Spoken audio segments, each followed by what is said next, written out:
Welcome to Varalakshmi herbals అండి. ఇప్పుడు నేను home made coconut oil ready చేద్దామని కొబ్బరికాయ తీసుకొని వచ్చానండి. అందరూ యూట్యూబ్లలో రెడీ చేస్తున్నారు కదా, నేను కూడా ఒకసారి ట్రై చేద్దామనేసి తీసుకున్నా. ఇప్పుడు తీసుకున్న కొబ్బరికాయని ముక్కలుగా చేసుకొని జార్లోకి తీసుకోవాలండి. జార్లోకి తీసుకొని మిక్స్ చేసుకోవాలి. ఇలా బ్లెండ్ చేసిన తర్వాత ఇలా ఉంటుంది. ఇప్పుడు కొన్ని వాటర్ యాడ్ చేసుకోవాలి. మళ్ళీ ఒకసారి మిక్సీ పట్టేసుకోవాలండి. ఇట్లా వాటర్ యాడ్ చేసుకుంటూ మనం కొబ్బరి పేస్ట్ని రెడీ చేసుకోవాలి. దాన్ని స్టెయిన్ చేసుకోవాలండి. ఒక క్లాత్ సహాయంతో స్టెయిన్ చేసుకోవాలి.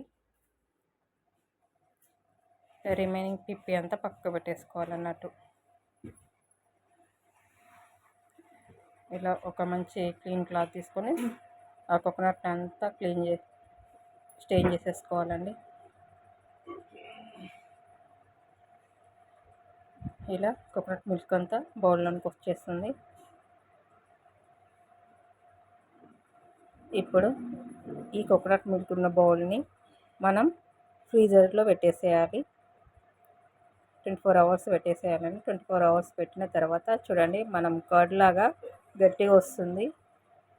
తర్వాత రిమైనింగ్ మిల్క్ ఉంటుంది చూడు. ఇప్పుడు ఈ గట్టిగా ఉన్నదాన్ని మనము ఒక ఇనుప కడాయిలోనికి తీసుకోవాలి.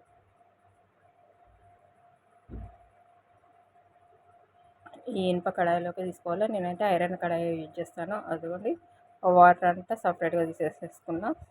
దీన్ని మొక్కలకు పోసుకోవచ్చండి ఆ వాటర్ని. ఇప్పుడు ఈ కడాయిని మనం స్టవ్ ఆన్ చేసి వేడి చేసుకోవాలి.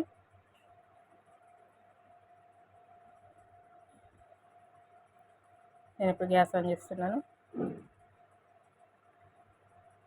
మనం ఏంటంటే ఐరన్ కడాయి యూజ్ చేయాలండి. ఇలా ఐరన్ కడాయి యూజ్ చేసి చేసుకుంటే బాగుంటుంది. చూసారా, ఇట్లా మరుగుతుంది మొత్తం.